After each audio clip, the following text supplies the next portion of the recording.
I think how we've been able to peacefully coexist with as Muslims is by avoiding extremism and extremist ideologies. If I can just go to the greeting, when we greet someone, we greet with peace. And the response to that is, and upon you, wa alaik. So that is a peaceful solution, and it is not unnatural. The desire for peace is always a driving force for us. Therefore, we can coexist with other faiths because peace is in our makeup.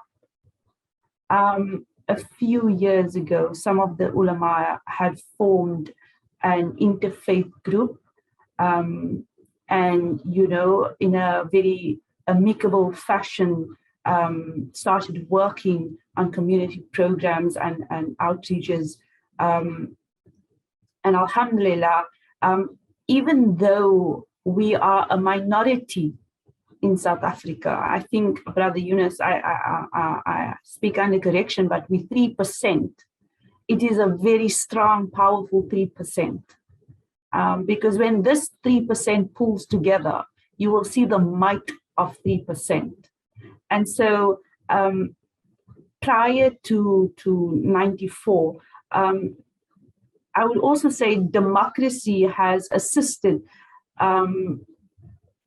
We come from, in South Africa, we come from a space that we were scared to practice our Islam.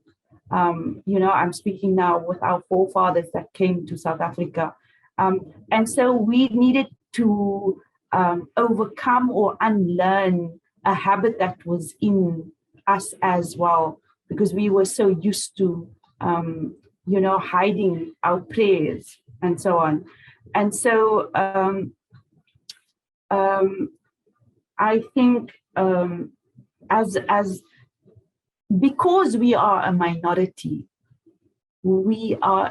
because of that, actually, we are able to coexist with others, with the other religions and with the other faiths, because we know, our position.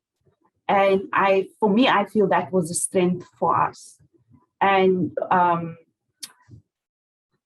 we have always been admired by the non-Muslim for our peaceful existence with all faiths and religions in South Africa. So shukran, that's from me. I'll give over to Brother Yunus now. Shukran jazilan, Shaykha. Bismillah ar-Rahman ar-Rahim. Wassalatu wassalamu ala Sayyidina Muhammad wa ala alihi wa sahbihi ajma'in. Yes, alhamdulillah, I certainly agree with my sister. As a start, we asking the question, how has the South African Muslim community been able to promote peace with coexistence with other faiths? And alhamdulillah, as a start, we cannot but acknowledge that it's only through the qadr and the mercy of Allah subhanahu wa ta'ala. In many ways, we have been protected. Yes, we come out of a history of great persecution that lasted up to late in the 1700s, for example. The first masjid was built in South Africa in the late 1700s. The masjid is still standing, alhamdulillah, as a sign of resistance, as a sign of Muslim progression. Our previous Imam were in jail and so on, and Islam was banned in South Africa.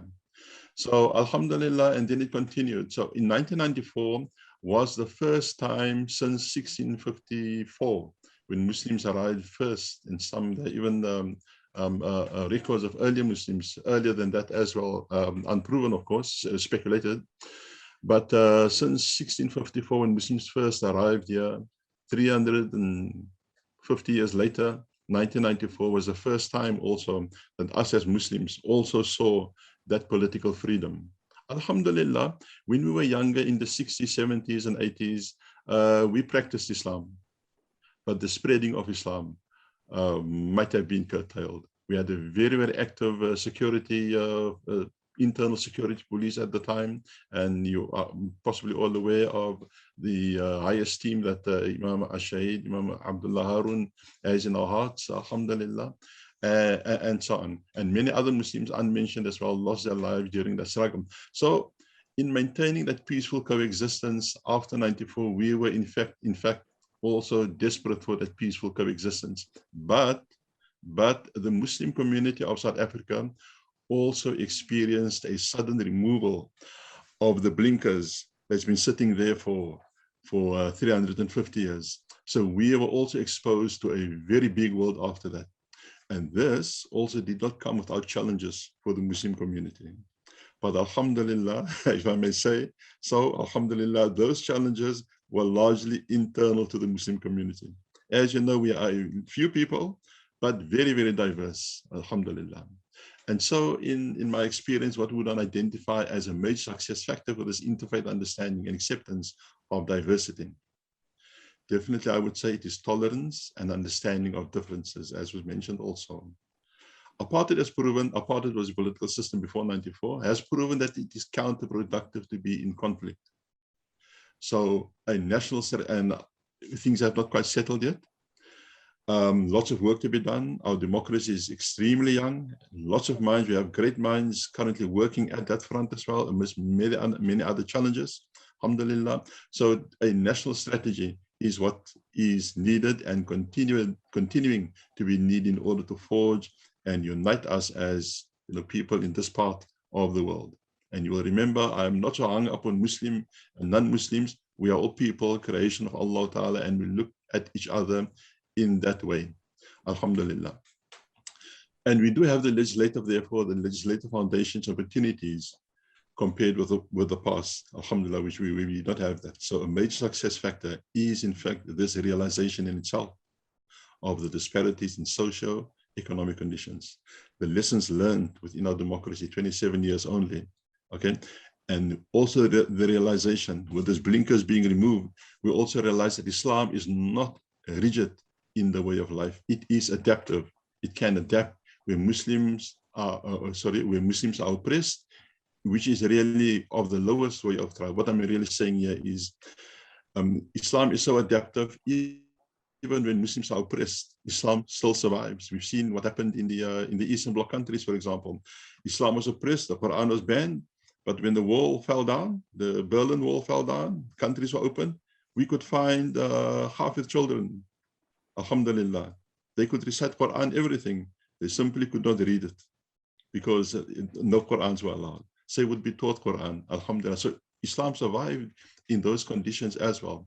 And of course, we learn also, having those oppressive conditions, Allah Ta'ala do not love oppression. So we should not also, as we aspire into a greater future, with much challenges still as mentioned, we must also bear in mind that Allah Ta'ala do not love oppression and oppressors, no matter in what form. And then the other challenge that we learned also, success factor I would call, is that too much expectation. We've realized that too much expectation with no effort, it simply does not work. We all have to realize that freedom comes with obligations and responsibility.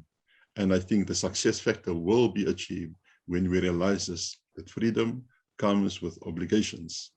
Shukran jazilan.